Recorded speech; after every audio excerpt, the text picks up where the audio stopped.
शनि के नाम से ही हर व्यक्ति डरने लगता है। शनि की दशा एक बार शुरू हो जाए तो 7.5 साल बाद ही पीछा छोड़ती है। लेकिन हनुमान भक्तों को शनि से डरने की तनिक भी जरूरत नहीं। शनि ने हनुमान को भी डराना चाहा, लेकिन मुंह की खानी पड़ी। आइए जाने कैसे। महान पराक्रमी हनुमान अमर हैं। पवन पुत्र हनुमान रघुकुल के कुमारों के कहने से प्रतिदिन अपनी आत्मकथा का कोई भाग सुनाया करते थे। उन्होंने कहा कि मैं एक बार संध्या समय अपने आराध्य श्री राम का स्मरण करने लगा तो उसी समय ग्रहों में पाप ग्रह मंदगति सूर्यपुत्र शनिदेव पधारे। वह अत्यंत कृष्ण वर्ण के भीषणाकार थे। वह अपना सिर प्रायः झुकाए रखते हैं। जिस पर अपनी दृष्टि डालते हैं वह अवश्य नष्ट हो जाता है। शनिदेव हनुमान के बाहुबल और पराक्रम को नहीं जानते थे। हनुमान ने उन्हें लंका में दशग्रीव के बंधन से मुक्त किया था। वह हनुमान जी से विनयपूर्वक किंतु कर्कश स्वर में बोले, हनुमान जी, मैं आपको सावधान करने आया हूं। त्रेता की बात दूसरी थी, अब कलयुग प्रारंभ हो गया है। भगवान वासुदेव ने जिस क्षण अपनी अवतार लीला का समापन किया उसी क्षण से पृथ्वी पर कली का प्रभुत्व हो गया। यह कलियुग है। इस युग में आपका शरीर दुर्बल और मेरा बहुत बलिष्ठ हो गया है। अब आप पर मेरी 7.5 की दशा प्रभावी हो गई है। मैं आपके शरीर पर आ रहा हूं। शनिदेव को इस बात का तनिक भी ज्ञान नहीं था कि रघुनाथ के चरणाश्रेयतों पर काल का प्रभाव नहीं होता। करुणा निदान जिनके हृदय में एक क्षण को भी आ जाते हैं, काल की कला वहां सर्वथा निष्प्रभावी हो जाती है। प्रारब्ध के विधान वहां प्रभुत्वहीन हो जाते हैं। सर्व समर्थ पर ब्रह्म के सेवकों का नियंत्रण संचालन पोषण प्रभु ही करते हैं। उनके सेवकों की ओर दृष्टि उठाने का साहस कोई सुर असुर करे तो स्वयं अनिष्ट भाजन होता है। शनिदेव के अग्रज यमराज भी प्रभु के भक्त की ओर देखने का साहस नहीं कर पाते। हनुमान जी ने शनिदेव को समझाने का प्रयत्न किया, आप कहीं अन्यत्र जाएं। ग्रहों का प्रभाव पृथ्वी के मरणशील प्राणियों पर ही पड़ता है।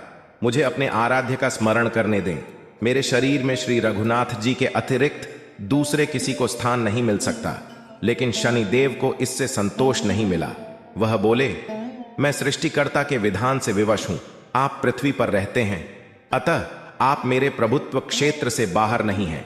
पूरे 22.5 वर्ष व्यतीत होने पर 7.5 वर्ष के अंतर से 2.5 वर्ष के लिए मेरा प्रभाव प्राणी पर पड़ता है, किंतु यह गौण प्रभाव है। आप पर मेरी 7.5 आज इसी समय से प्रभावी हो रही हो। मैं आपके शरीर पर आ रहा हूं, इसे आप टाल नहीं सकते। फिर हनुमान जी कहते हैं, जब आपको आना ही है तो आइए। अच्छा होता कि आप मुझ वृद्ध को छोड़ ही देते। फिर शनिदेव कहते हैं, कलयुग में पृथ्वी पर देवता या उपदेवता किसी को नहीं रहना चाहिए।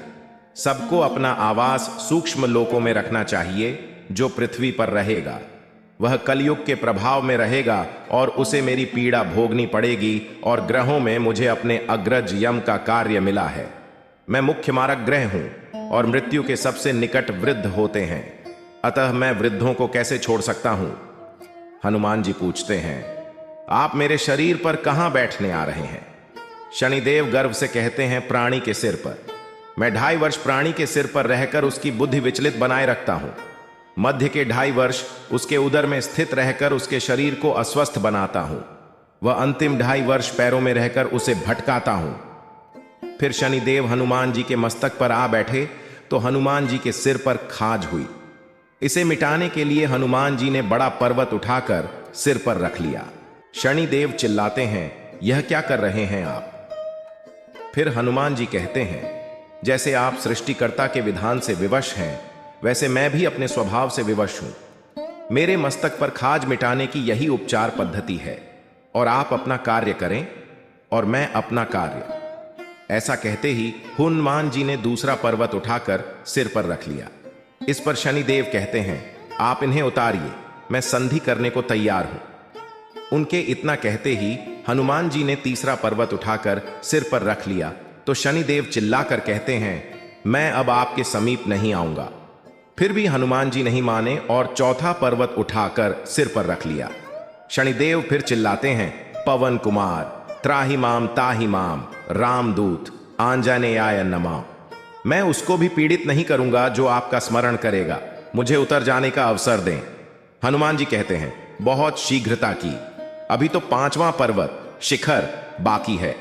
और इतने में ही शनि मेरे पैरों में गिर गए और कहा, मैं सदैव आपको दिए वचनों को स्मरण रखूंगा। आघात के उपचार के लिए शनिदेव तेल मांगने लगे। हनुमान जी तेल कहां देने वाले थे? वही शनिदेव आज भी तेल दान से तुष्ट होते हैं।